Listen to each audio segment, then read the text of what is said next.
தெய்வத்தை கொண்டாடுறதுக்கு ஒரு மனசு வேணும் சார். சாப்பிட்றோமோ சாப்பிடலையோ, காசு இருக்கோ இல்லையோ, தெய்வத்தை கொண்டாடணும் சார். தெய்வத்தை கொண்டாட கொண்டாட தெய்வம் உங்களை கொண்டாடுங்க சார். இது நான் உணர்ந்த உண்மைங்க சார். எனக்கு எவ்வளோ பெரிய பிரச்சனை இருந்தாலும் சார், எவ்வளோ பெரிய டென்ஷன் இருந்தாலும் முருகப்பெருமானை நினைக்காத நாள் கிடையாது, பார்க்காத நேரம் கிடையாதுங்க சார். எங்க நினைச்சாலும் முருகர் பார்ப்பாங்க சார். அந்த மாதிரி நீங்க தெய்வத்தை கொண்டாடணும்.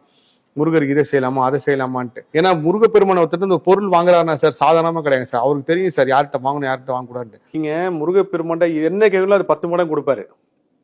பென்ஸ் கார் கேட்குறியா 5 பென்ஸ் கார் கொடுப்பாரு. நல்ல வாழ்க்கை கேட்குறியா கொடுப்பாரு. ஆனால் எவ்வளோ கிடைச்சாலும் நீ முருகப்பெருமானை மறக்காம இருக்கன்றதை பார்ப்பாரு. மறந்துட்டா உன்னை ஏன் மறந்தெல்லாம் கேட்க மாட்டாரு. திரும்ப நீ முருகப்பெருமான் ஞாபகம் வந்ததுக்கு அப்புறம் திரும்ப நீங்க முருகர் வணங்குறப்ப திரும்ப ஒரு அருள் புரிவார். அரையனார் சொல்றாரு, கோடி முறை கருதினாலும் கோடி குறை சொன்னாலும் நீங்க எத்தனை வாட்டி முருகப்பெருமானை திட்டினாலும் எவ்வளோ நீங்க அவரை மனசாரா இல்லை ஏதாவது கோவப்பட்டு நீ எதுவுமே செய்யல முருகான்னு திட்டினாலும் முருகப்பெருமான் அருள் ஒன்று வந்துகிட்டே இருக்கும். அது இன்னைக்கு நிப்பாட்டவே மாட்டார்.